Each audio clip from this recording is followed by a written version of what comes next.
बेनीवाल जी, श्री हनुमान बेनीवाल जी। धन्यवाद सभापति जी। आज सदन में भारत के संविधान की 75 वर्षों की गौरवशाली यात्रा पर चर्चा हो रही है। सभापति जी, सदन के साथी विद्वान सदस्यों ने पक्ष विपक्ष दोनों तरफ से, और खुशी की बात यह भी है कि 7 घंटे से अलग अलग विचार आए, उधर से भी आए, इधर से भी आए, और सारी बात खुल के आई। निश्चित रूप से वर्ल्ड के अंदर हिंदुस्तान सबसे बड़ा लोकतांत्रिक देश है और दूसरे देश हिंदुस्तान को फॉलो करते हैं। प्रत्येक धर्मनिरपेक्ष देश में या प्रत्येक धर्म को मानने की एक हर व्यक्ति की आज़ादी है, और जो संविधान ने हमें ताकत दी है, शायद वर्ल्ड के किसी देश में इतना ताकतवर संविधान कहीं का नहीं होगा कि लोकतांत्रिक मूल्यों की जो रखवाली हिंदुस्तान के अंदर होती है वो वर्ल्ड के किसी अन्य देशों में नहीं होती। उदाहरण के तौर पे हिंदुस्तान को लिया जाता है, वर्ल्ड का सबसे बड़ा देश भी। हमें गर्व है कि हम विश्व के सबसे बड़े लोकतांत्रिक देश में रहते हैं, जहाँ संविधान रूपी पवित्र ग्रंथ को सर्वोच्च आदर्श मानकर देश की रीति नीति बनती। सभापति महोदय, मैं 13 दिसंबर 2001 को हमारी संसद पर हुए आतंकी हमले में शहीद होने वाले सुरक्षा कर्मियों और कार्मिकों को नमन करता हूँ। मैं नमन करता हूँ बाबा साहब भीमराव अम्बेडकर जी, सर छोटू राम जी, शिवाजी महाराज, महाराजा सूरजमल जी, चंद्रशेखर आज़ाद जी, अशफाक उल्लाह खान जी और भगत सिंह जी तथा सुभाष चंद्र जी बोस और उनके जैसे वीरों और महापुरुषों को नमन करूँगा।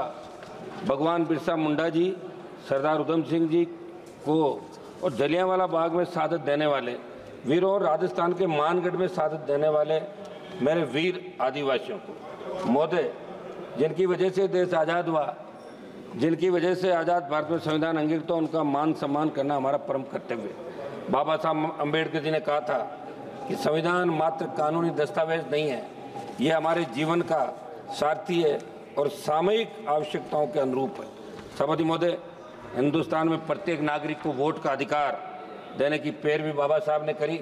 उस समय जब संविधान प्रारूप समिति के सामने मामला आया, जब अंग्रेजों के जाने के बाद, तभी बात चली थी कि वोट का अधिकार पढ़े लिखे लोगों को मिले या जमींदारों को मिले या दूसरों को मिले, उस जाति के लोगों को मिले। तब बाबा साहब ने इस बात को कहा, व्यापारी को मिले, तब कहा कि वोट का अधिकार प्रत्येक व्यक्ति को मिलना चाहिए जो हिंदुस्तान के अंदर पैदा हुआ और जिसने इस गुलामी के जंजीरों के अंदर जकड़न, चाहे अंग्रेजों का राज था, उससे पहले जो जितने भी काल आए जहाँ हिंदुस्तान का नागरिक गुलामी के अंदर सांसें ले रहा था, लेकिन प्रत्येक व्यक्ति को वोट का अधिकार मिले। बाबा साहब ने वोट का अधिकार प्रत्येक व्यक्ति को दिलाया, जिसकी बदौलत आज हम और आप सब इस पार्लियामेंट के अंदर बैठे हैं।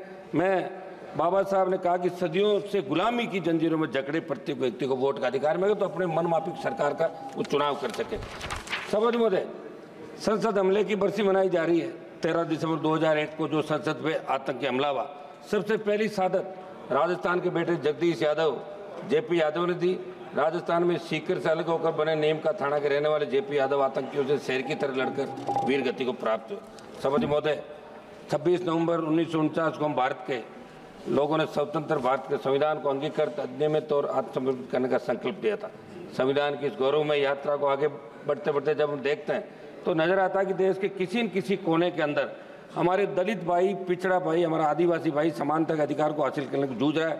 राजस्थान की मैं बात करूंगा, जालौर जिले के साइला तहसील के सुराना गांव में कथित तौर पर पानी की मटकी को छूने पर हुई पिटाई के अंदर एक 9वीं क्लास का बच्चा इंद्र मेघवाल, जिसकी मौत हो गई। मैं खुद मौके पर गया था। पाली के सरकारी हॉस्पिटल में कोविड हेल्थ सहायक जितेंद्र मेघवाल की हत्या इसलिए कर दी कि आप मूछ नहीं रख सकते, मुंह तक अधिकार। एक मिनट साहब, बात तो करने दें, ऐसे क्या कर रहे हैं आप? केवल इस बात के लिए कर दी क्योंकि वो मुंह सकता था। हाल ही में बालोतरा में कृष्णाराम मेघवाल की हत्या कुछ लोगों ने कर दी। मेरे संसदीय क्षेत्र की खींवसर विधानसभा क्षेत्र के तांतवास गांव में मेघवाल समाज के परिवारों को दबंगों ने पीटा, मगर कोई कार्रवाई वहाँ की पुलिस नहीं कर रही, जहाँ राजस्थान के अंदर आपकी सरकार आती है। मैं मांग करूँगा कि आज़ादी के 75 साल बाद दलितों को, पिछड़ों को, सबको उनका हक और अधिकार मिले और जो कानून है उसके दायरे के अंदर प्रत्येक व्यक्ति को न्याय कैसे मिले, यह आप लोग इसके अंदर कराएं। राष्ट्रपति महोदय ने 26 नवंबर 2024 को कहा था कि बाबा साहब अम्बेडकर जी की प्रगतिशील और समाज सोच के छाप हमारे संविधान पर अंकित है। इस बात को देश की सरकार आमसद करे और सोचे कि बाबा साहब की समाज सोच के अनुसार कार्य क्यों नहीं कर रहे हैं। भाजपा के साथी सदस्यों ने देश में लगाया गया आपातकाल का जिक्र किया। हम भी ये कहते हैं कि आपातकाल गलत लगा था, बहुत से लोगों को तकलीफ पड़ी, बहुत से लोगों को जेलों में रहना पड़ा, ये अच्छी नहीं थी।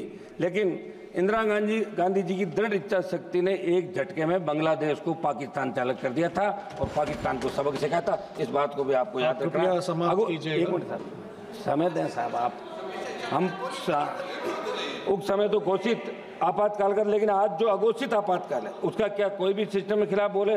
सीबीआई ईडी जैसी एजेंसियां उनकी आवाज को दबा देती है। लोकतंत्र में सभी अधिकार समान रूप से लागू होने के बावजूद इस देश के अन्नदाताओं को एमएसपी पर कानून बनाने की मांग, काले कानून वापस अन्य मांगों के लिए लंबा आंदोलन करना पड़ा। सब मतलब 1-2 मिनट में मेरी बात समाप्त कर रहा हूँ। 700 से ज्यादा किसान शहीद हुए। तमाम हालातों को देखकर लगा कि एक तरफ देश की सरकार आजादी के अमृत महोत्सव के बाद, दूसरी तरफ देश की चुनी हुई सरकार को माननीय श्री एम मलेश बाबू जी, एक मिनट दें साहब, 1 मिनट समय दें। लास्ट मिनट आर्थिक न्याय नहीं दे पा रही है। लास्ट मिनट सर, आर्थिक न्याय नहीं दे पा रही है। मेरी मांग है कि किसानों की कर्ज माफी, एमएसपी को कानूनी मान्यता देने के बाद आप स्वीकार करें। और जो आंदोलन अभी बॉर्डर पे चल रहा है, शंभू बॉर्डर, दूसरे बॉर्डर पे, किसानों से आप बात करें, वार्ता करें।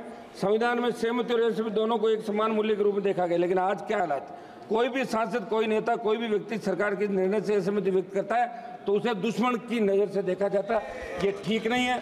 सभापति जी, मैं अंतिम कंक्लूड कर रहा हूँ। एक मिनट मेरा समय सर। मणिपुर देश का राज्य है। हमारे भाई साथियों ने मणिपुर का हालात विस्तार से बात की। पूछना चाहूंगा कि संविधान कानून होने के बावजूद मणिपुर में हालात में कब सुधार होगा? संविधान समानता की बात। श्री एम मलेश बाबू जी। Honorable Speaker, sir.